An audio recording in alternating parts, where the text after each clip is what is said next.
Welcome to Business of Being Black with Tammi Mack. I am Tammi Mack on Foxsoul. On June 26, 2015, by one single vote, the Supreme Court struck down all state bans on same-sex marriage. There are still just 31 countries in the world where gay marriage is legal, meaning it is illegal in the vast majority of the world.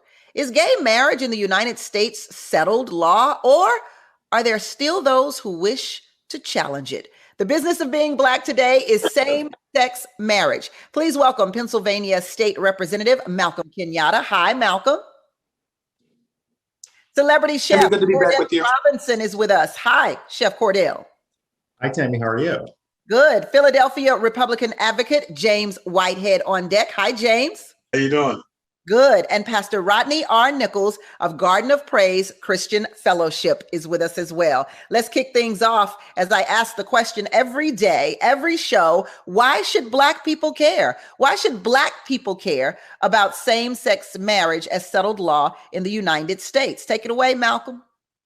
Well, as a Black man who is married to my husband, you might imagine I care a lot about whether or not, myself and so many people who, have my shared experiences, whether or not we're able to exist freely and be treated fairly, and whether or not all these ideas of freedom, justice, and fairness that are written throughout our founding documents, whether or not that's real for every single person, no matter who they love, no matter where they're from. And so I absolutely think that it is settled law. But certainly looking at some of the decisions coming out of the Supreme Court, it does not preclude it from coming up to the Supreme Court and being litigated again in front of this radical right-wing conservative majority. Make a great point, Pastor Nichols. Why should Black people care about same-sex marriage? Well, coming from the religious sector, if you want to call it that, the religious sector, biblical principles teaches us the way that a family is supposed to be established. That's a biblical principle. So as far as my stance, I stand on the principles of the Bible itself. With that being said, I don't condone it. I don't condemn it. My job is to love beyond whatever it is. But at the same time, I can't stray away from teaching what the biblical principles are. And then as that person, because God has given us the freedom of choice. And by us having the freedom of choice, we make our own decisions on what we want to do, how we want to do it. But then we have to also remember that according to the Bible, that there are consequences for every choice that we decide to make, especially those that don't line up with what his word says and how we're supposed to live. So I teach according to what the word of God says. I do have people that are in my family that are married, same-sex marriage. So I love you beyond. Just like God says, he loves the sinner, but he doesn't love the sin. And I don't treat any other sin any different than what this one is, because all sin is sin. And I'm not the judge. I'm not the executioner. All I am is a messenger to teach and encourage and not condemn or bash or judge beyond what the word of God says. Well, Pastor Nichols, why should Black people care whether same-sex marriage is legal or not? Black people should care simply because if we want to keep the wholesomeness of family, then we need to stand up for what is right. We need to stand up for how we continue to build. Because if we look at it across the board, we're always behind the status quo because we don't stick together enough. And I just believe that if we're going to continue to build the family and continue to have our legacies continue on, we need to stand up and make sure that our family structures are solid. Cordell, why should Black people care if same-sex marriage is settled law? I think Black people, two things, should care and should not care. One, should not care, meaning is that it's really none of their business who someone marries, right? And the other part they should care in that is love your fellow man. And so instead of judging them and thinking, and most people think about the sex part of everything instead of like the relationship and the love. And then, as the pastor said, the structured family, I've created a family that's out of structure because the parents weren't capable of taking care of those children. And so the gay uncles took care of those children and gave them a great life. So that family structure thing doesn't make sense. And I think Black people as a whole, we need to catch up with times. Interesting. James, why should Black people care if same-sex marriage is settled law in America today? Black people should care for a number of reasons. One should be that the LGBTQ is a community. Sorry if I'm missing a letter, if anything, no disrespect. But, there are African American people and Africans around the world that are part of the LGBTQ community. And we should also care because we have loved ones who are also a part of the community. So if you love your loved one and certain things are being taken away and making them sad, or make them feel out of place, you should definitely care. And this is the reason why Black people should care about what's going on with the LGBTQ community. Okay, I get that for sure. If Black people are a part of the community, so we should care whether Absolutely. Whether same sex is settled law in America or not. Let's go back to this wholesome family that we speak of, Pastor Nichols. Can we say that wholesome families, in the sense of what society has proposed a wholesome family to be? My presumption of a wholesome family would be that there's a mother, there's a father, there's beautiful kids running around, there's a picket fence, there's a house, they go to church on Sunday, they have Sunday dinner, everybody goes to school, comes home, makes straight A's. When we talk wholesome, the father's working, the mother's at home baking pies, cooking cookies. Is this your definition of a wholesome family? No, that's more of a fairy tale family, because we understand with the way society is right now. That's a picture perfect white picket fence type of family. When I say wholesome family, I mean the family structure, the way it was created. Man, woman, mother, father, the brothers and the sisters. I grew up without a father. So I grew up in a single family home. So you did not grow up in a wholesome family? No, I didn't. But it does not change the parameters of what I grew up exposed to. So I had uncles that were around that gave me the father figure, but I did not have an active father that was in my life at that particular time. So when I speak of wholesome families now, especially with the way the society where we're in right now, the father may be absent from the house, but is he absent from the child's life? Those things are important. And it's important simply because how does a child grow up to make his own decision on which way in life he's going to go if he doesn't have a full spectrum of what it is? If we're exposed to one segment of something, then quite naturally the way our minds are going to be processed is that this is the only way, or this is what is right, as opposed to making a choice by seeing it all.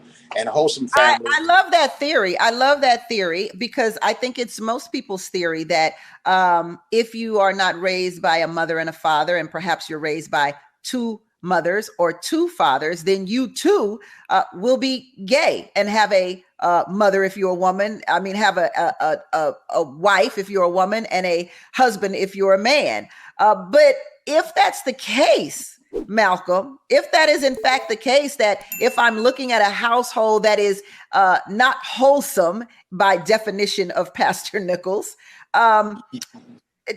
does that mean the same in reverse? Does that mean that if I see a mother and a father, I will be I will want that particular family structure? Because let's face it, LGBTQIA community comes from the family structure that Pastor Nichols is talking about.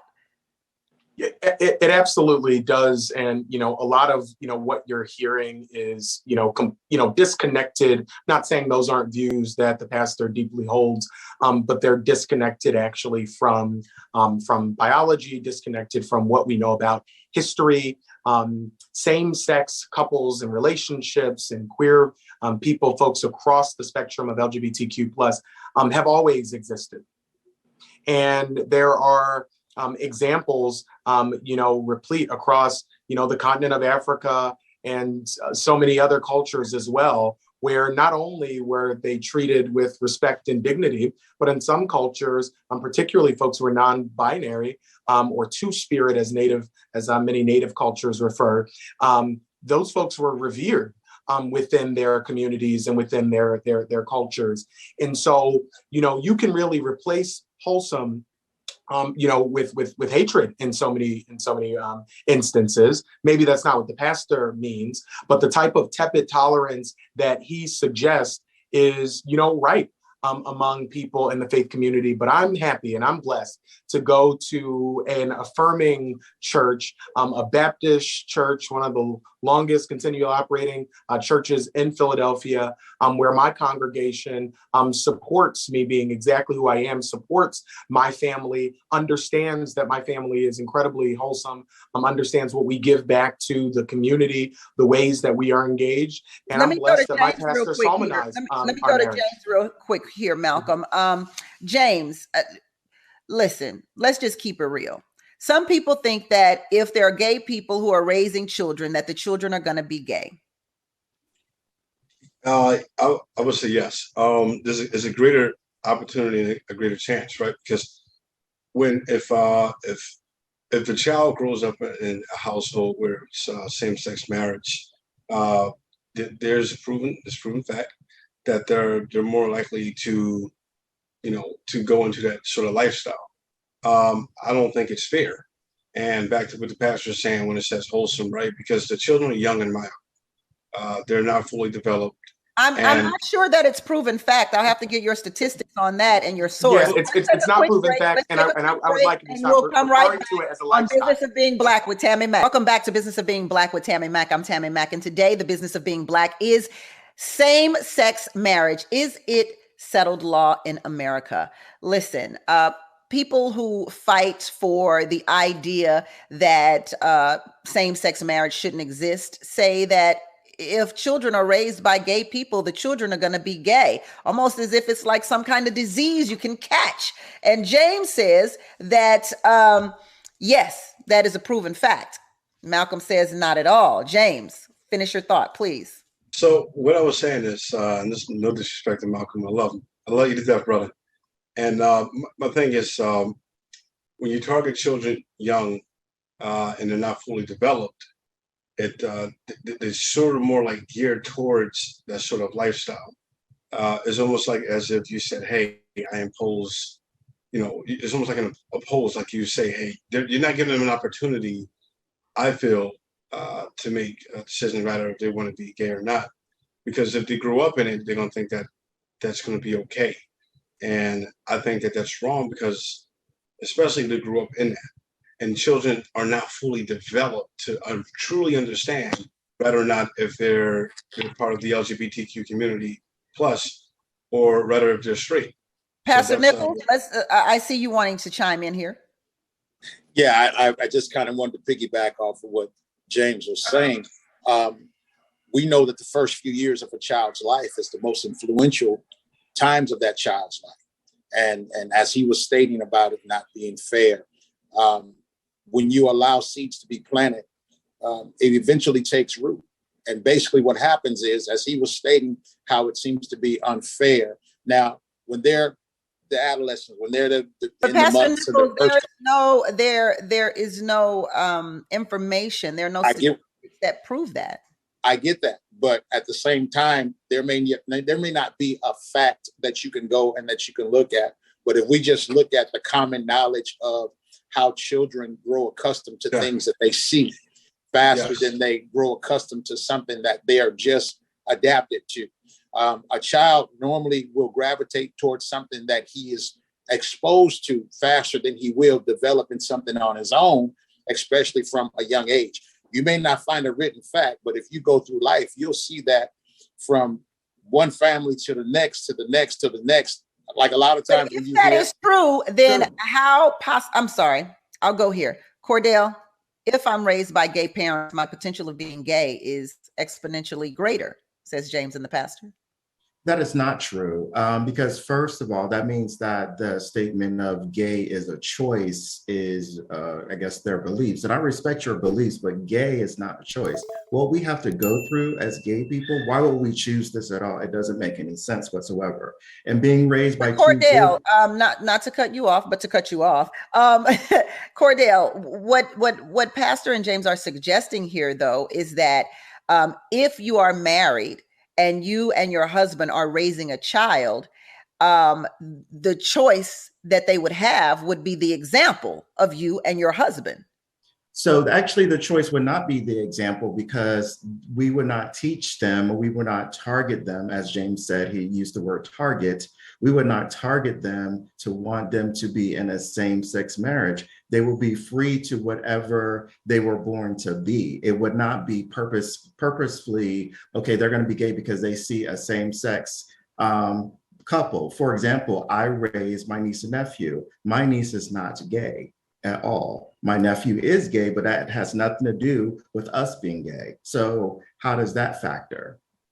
It seems like it does factor a little bit, because you said your niece is not gay, but then your nephew is gay. So I would presume that the assumption is that seeing you in that relationship and seeing that it's okay made your nephew gay or want to be? Not at all, because he was afraid to come out to me. So clearly that did not make him gay if he was afraid to come out to his gay uncle. So what are the advantages of being in a marriage altogether, of being just married? Today's generation, and by today, I mean the Z generation, we living in a generation today that's like, listen, this didn't seem to work out for many people in our, in the past years. We're going to opt out of it altogether. A lot of these Gen Zers are saying, marriage, not, 60% divorce rate in America. Used to be at one time 50%. So let's talk about it, Pastor, these wholesome values that we speak of. What are the advantages of being married? Well, again, back to connecting with Brother James was saying, at least it gives the children that are growing up in that marriage, it gives them an opportunity to see the way the family structure was designed. The mother, the father, the boy in the relationship or in that marriage can see what a father's supposed to be. If the father is doing what he's supposed to do, at least he gets an idea of what a man's responsibility is. He can see what the response of his mother is. I'm a firm believer that your daughter will grow up to go after a man that she sees her father be to her mother. And if that man treats her mother well, then that little girl is going to want to make sure that she has somebody that's going to be able to treat her the way her mother was treated. And these are things that they get in examples of living mother and father. Now, again, with what Brother Malcolm was saying and the other young man was saying, yeah, you may have the same sex that are raised in the children. And as an early age in children, that all they want is love. And they get that. But that's all that they need. But listen,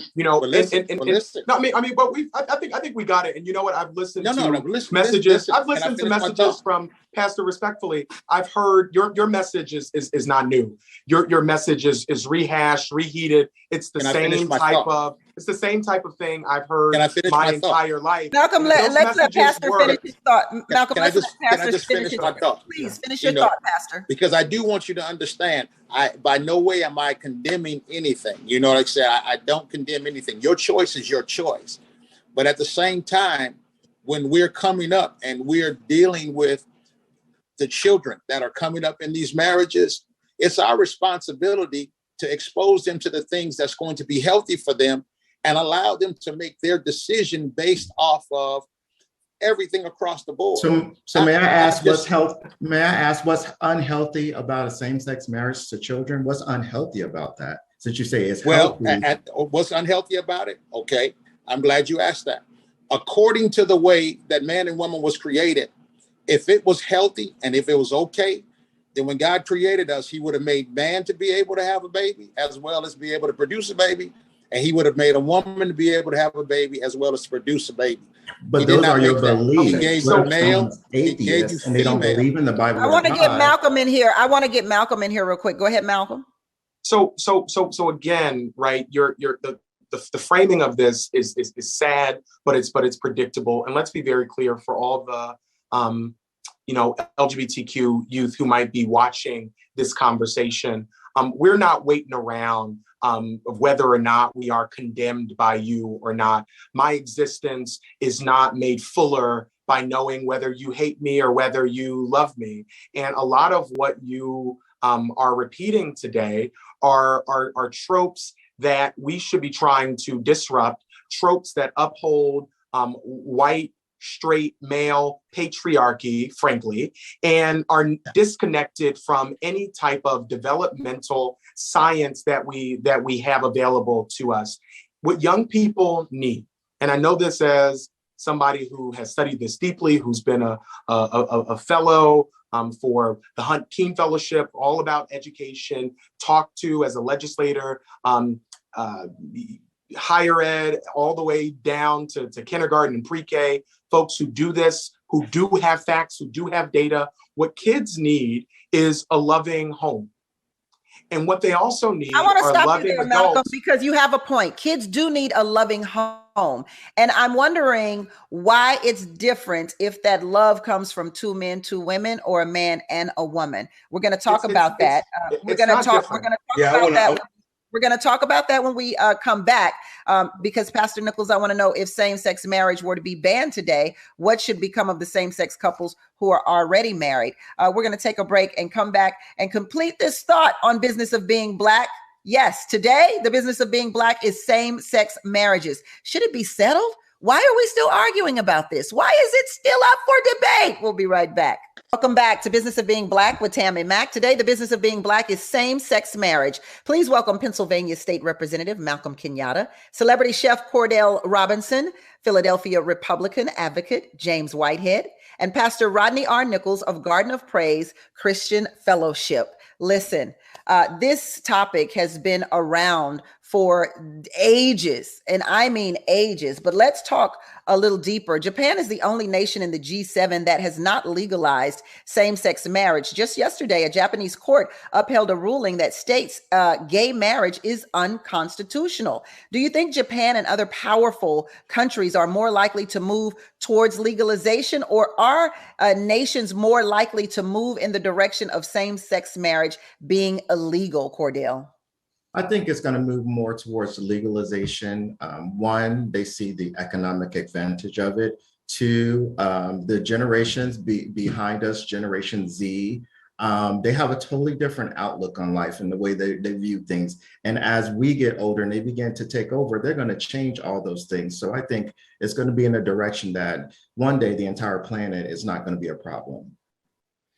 South Africa is the only African nation where same-sex marriage is legalized. In fact, only 22 of 54 African nations have even legalized homosexuality. Is the Black community homophobic, James?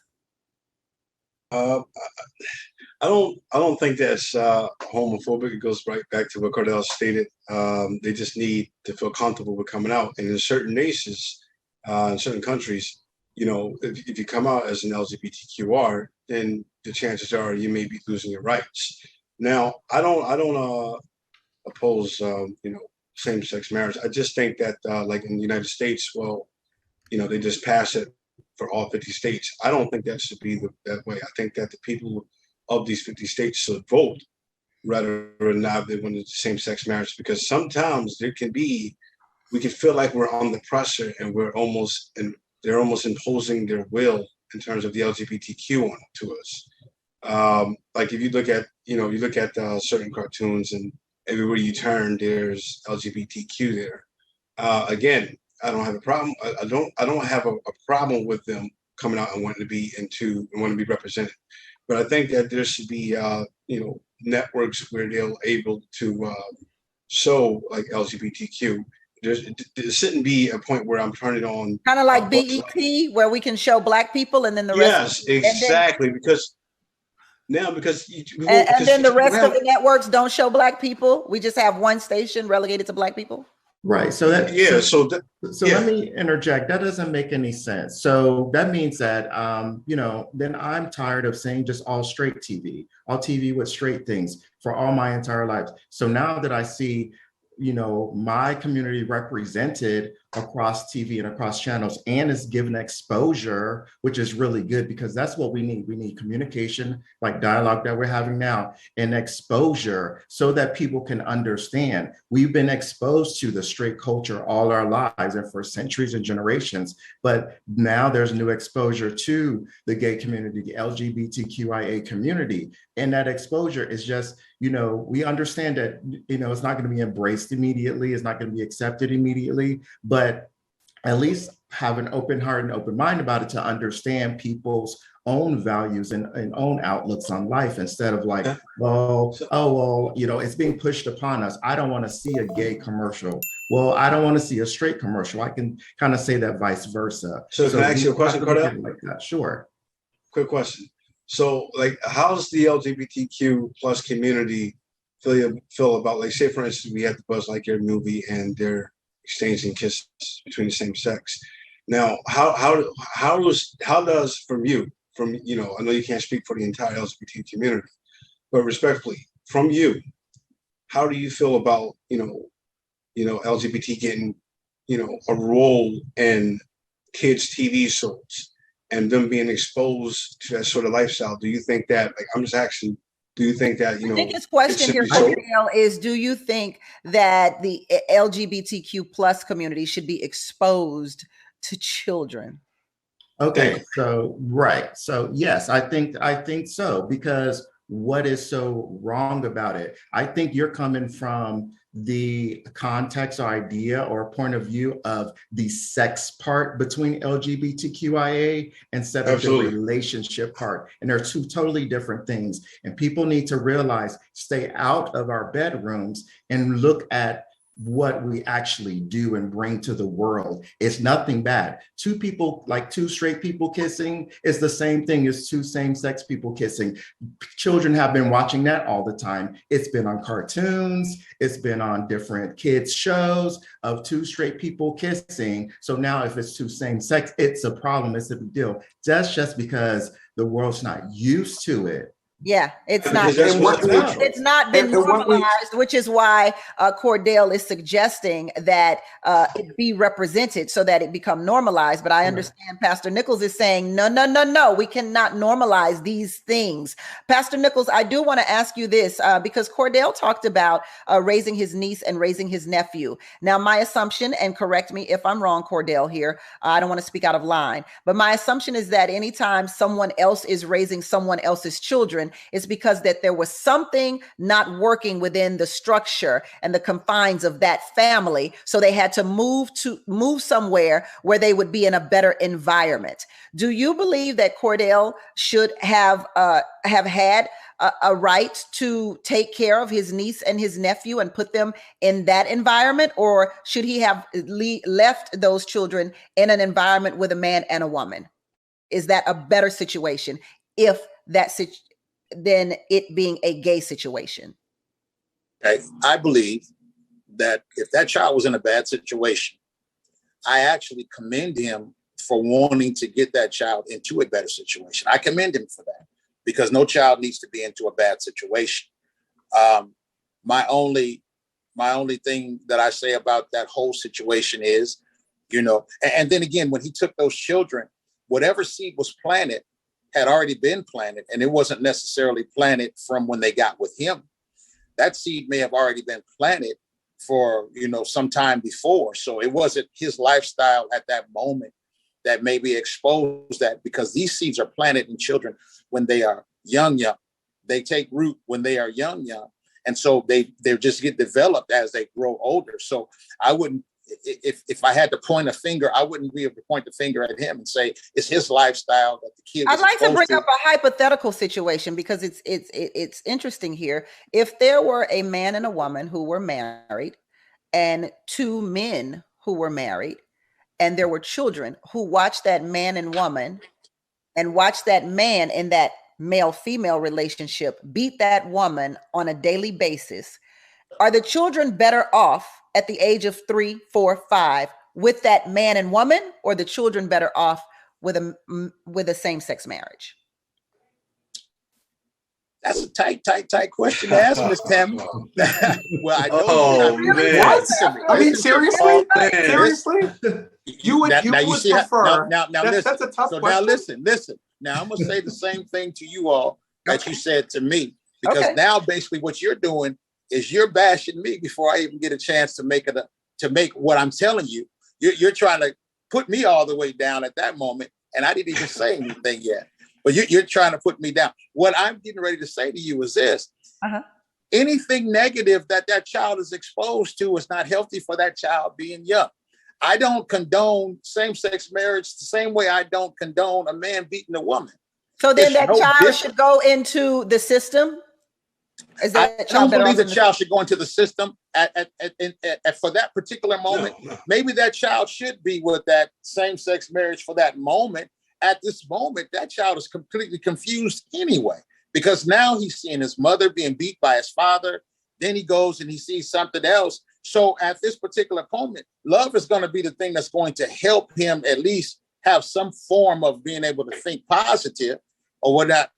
But at the same time, we still need to keep him exposed to the things that are healthy and the things that's going to allow him to make the right decisions for his life as he grows up. Right. All right.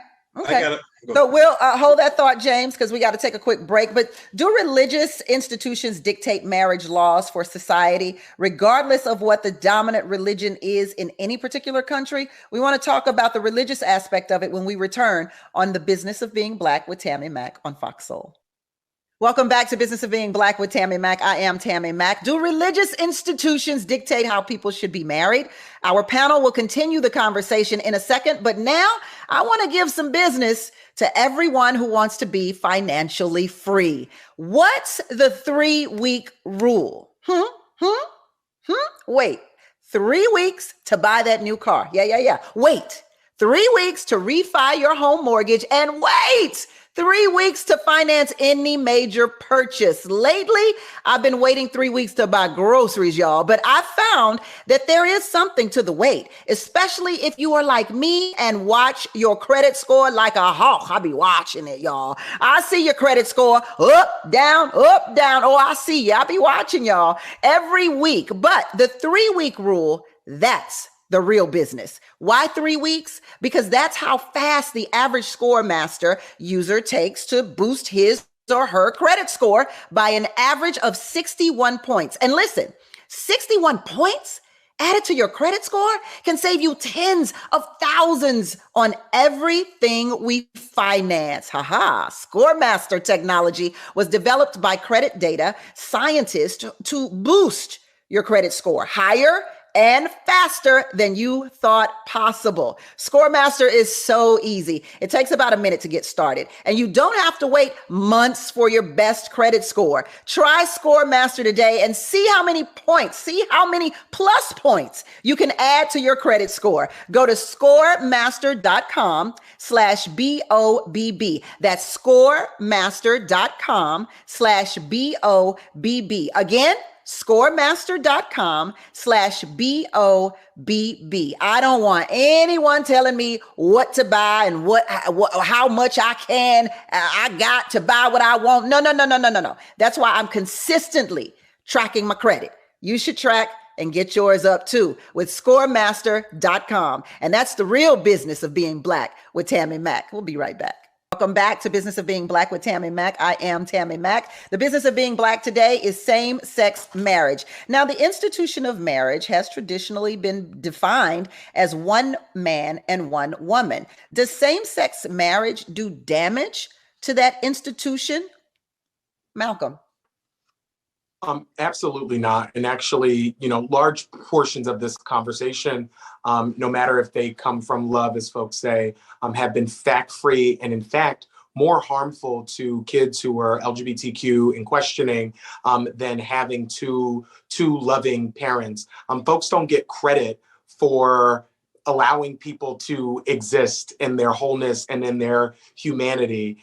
And frankly, the institution of marriage, as it relates to straight folks with shows like The Bachelorette and 24-Hour Marriage and all these other things, shows the level of disposability that folks treat marriage. For queer folks, for LGBTQ folks, many couples who had to go decades without their union being acknowledged by their government. They understand what it means to love somebody, to love them fully, and deserve to have that respected. We don't live in a theocracy, thank God, and our government should not make decisions based on one person's religious beliefs. Those are your beliefs. You hold on to them, but they shouldn't be imposed on anybody else. And that sort of imposition has led to the rising numbers of suicide among young LGBTQ youth and suicidal ideations. The list goes on and on and on. Folks don't get points for their tepid tolerance, in my view. Cordell. So I think, you know, when you look at it, especially from a religious aspect, it's always like mainly like the Christian religion. So the religious aspect, you look at it, dates back, it all connects to the white male patriarchy, but the Black church is following that. So if we go back to our roots to Africa, I've done a lot of research on this, done a lot of research on different religions, and also ancient texts in the Bible, where the Bible's been manipulated to basically sodomize gay people. If you look at the original text, it has nothing to do. There's nothing in there that says there's things against gay people. So I think that that's something that, you know, we need to really look at, especially religious people. Go back and look at the original text. Go back and do your research instead of listening to what someone else just said, but actually get the facts. And then you can open your heart even more. And I do respect everyone on this panel, even the pastor, because I know he has an open heart. But, you know, I don't, you know, the negative connotations of, you know, it's not right, it's wrong. That doesn't make any sense, because there's nothing wrong with gay. Pastor Cordell is saying, go back and read your Bible. I think we can conclude that you've read your Bible often and probably know many of the words in there. So what specifically in the Bible says that same sex can't be married? I can take you to scripture and show you that, but I can even just give you an example really quick. If you look at the story of Sodom and Gomorrah, you have a whole city that was wiped out. And if you look at this particular story, listen to what happened, even in the original context. This whole story happened when there was an angel that it came from the outside of the city, got to Lot's house. He got inside of Lot's house, and the men of the city knocked on the door and said, tell those men to come out because we want to sleep with them. And Lot said, no, I got some virgin daughters. Why don't you take them? They said, no, we want the men. At this particular moment, when God told Lot and his family to leave, he says, I am going to take this city out because of its perversion. And that was speaking of sexual immorality or anything that did not line up with scripture. When the Bible does declare that it's unnatural for a man to lay with a man as he would with a woman, no matter where you read it at in the Bible, it's going to tell you that it's not natural. Based off of him in Genesis, when he created, he said, I created Adam, I put him to sleep, I created a woman, I made them male and female and told them to be fruitful and multiply. In other words, I did not make two men to lie, or didn't make two women to lie. I made a male, I made a female. And then I'm saying all of that, I have to say that— So there are no scriptures in the Bible, Pastor? Excuse me? Are there scriptures in the Bible? Oh, yes. I mean, you're speaking of Levitical law, right? That's you can go New Testament, same thing. If you look at Jesus says zero things about it. And the story of Sodom and Gomorrah, as somebody who also has a lot of, we don't have to go into this, that's another show, has a lot of training in the ecclesiastical text as well. The story of Sodom and Gomorrah was about hospitality. It was not about homosexuality. And also, are you suggesting that giving over a young woman to be raped is somehow wholesome? I didn't say that was right either. I didn't say that was right either. I gave you the question that came to me was my view on that. And I gave it to you biblically. And I gave you biblically what the Bible says. And still, you can go over into Romans. You can go over into 1 Corinthians. Timothy speaks about it. It all says the same thing. Matter of fact, when you go into Corinthians, 1 Corinthians, it talks about how when you create these acts, how the punishment that came from that wasn't Levitical law. That was New Testament. That was after Christ had come.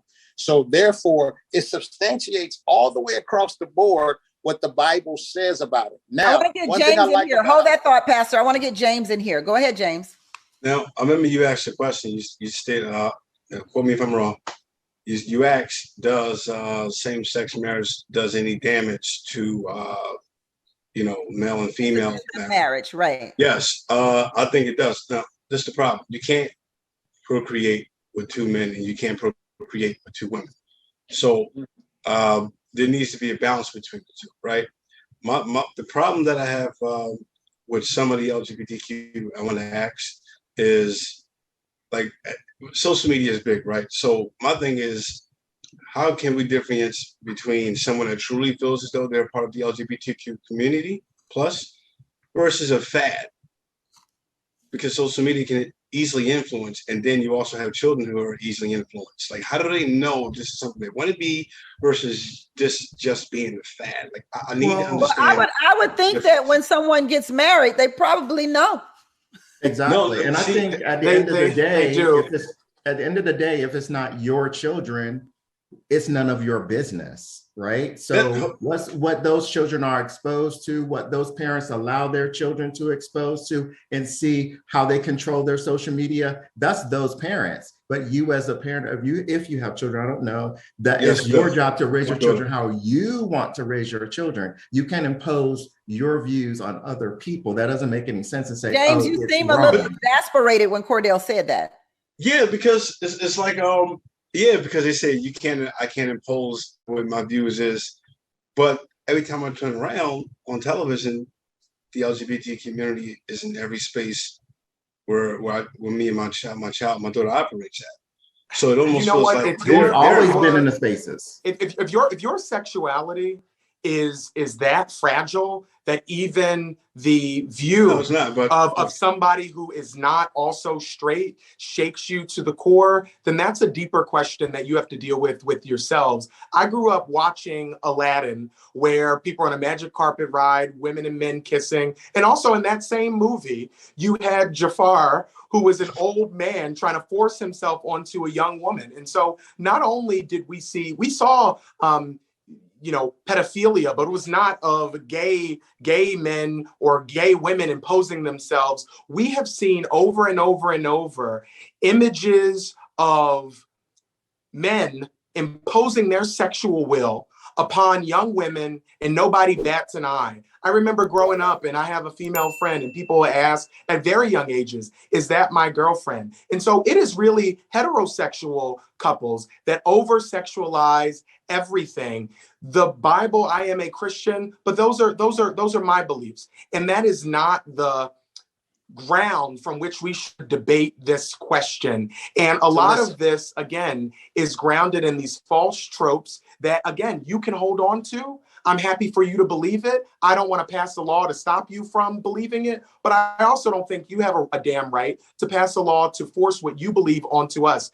And there is a fad going around, and it's a fad of people following these Republican talking points and going down these rabbit holes because they don't want to actually talk about the issues that are facing the Black community. Malcolm does bring up a concern in terms of the over-sexualization of television without homosexuality. How do you reconcile that? So he has a point, but what I was saying is, all I'm saying is there needs to be a balance between the two, right? So if I wanted to watch LGBTQ plus, you would just click on a certain network and then you would expect that to be there. But you're going back to the same thing that Tammi said a few moments ago. Then if you want to just watch just Black people, you just go to a Black network. That doesn't make any sense. We should yes, it does. It does. Listen, Cordell, it does. I'm going to tell you why. Look, because if I'm going to watch the new Buzz Lightyear movie and I watch it with my daughter and I'm looking at it going, damn, I didn't expect that to be there. Although I'm not trying to shield her away from the LGBTQ at all. But what I'm saying they should make two versions of that movie, a straight one and a gay one. So like every TV show, they should make a Black one and a white one of a TV show. Does that make sense? No, there is The Wiz and the Wizard of Oz, but we're not going to. Yeah, it is. See, I would be okay with that. I would definitely be okay with that. I'll be okay with that. You know what I mean? Because this idea that we only get to exist if you don't see us, this idea of separate but equal, nobody see. Tammi, that is it's garbage.